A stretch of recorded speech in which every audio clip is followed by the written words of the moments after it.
Coup d'État au Niger, les putschistes ordonnent l'expulsion de l'ambassadeur de France.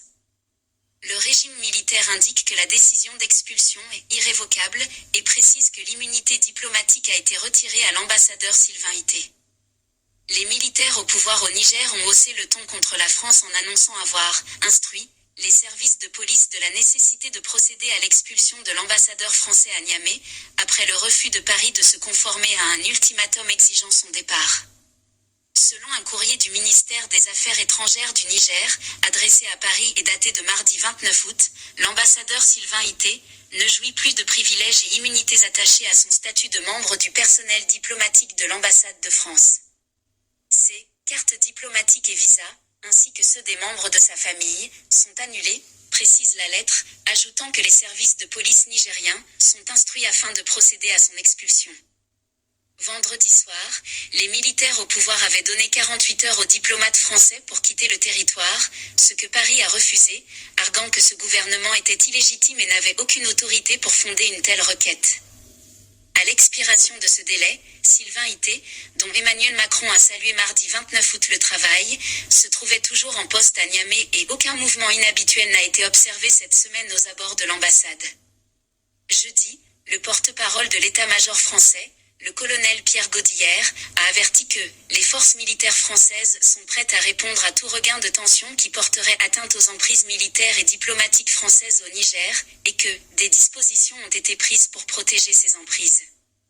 Le Front patriotique pour la souveraineté du Niger, FPSN, une organisation créée au lendemain du putsch du 26 juillet et hostile à la présence militaire française au Niger, a qualifié mercredi M. Ité de « citoyen français en situation irrégulière ».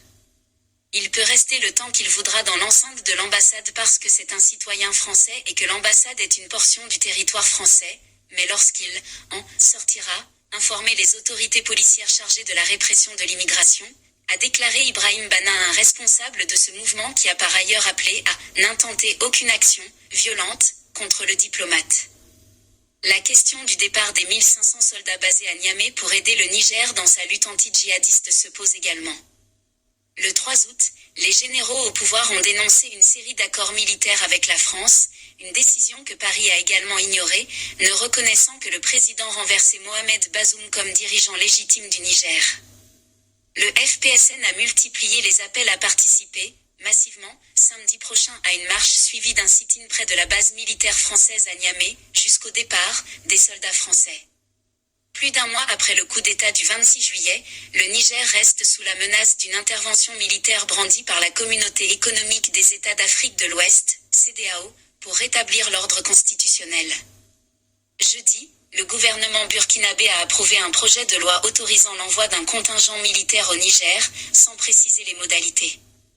La semaine dernière, le nouvel homme fort du Niger, le général Abdourahmane Tiani, avait signé un décret autorisant les forces armées du Burkina Faso et du Mali à intervenir sur le sol nigérien, en cas d'agression ou de déstabilisation armée extérieure.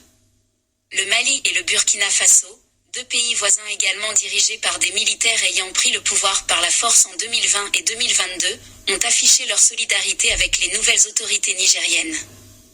Les deux pays avaient ainsi mis en garde la CEDEAO contre toute intervention au Niger, qui serait assimilée à une déclaration de guerre. La solution diplomatique reste toutefois toujours sur la table.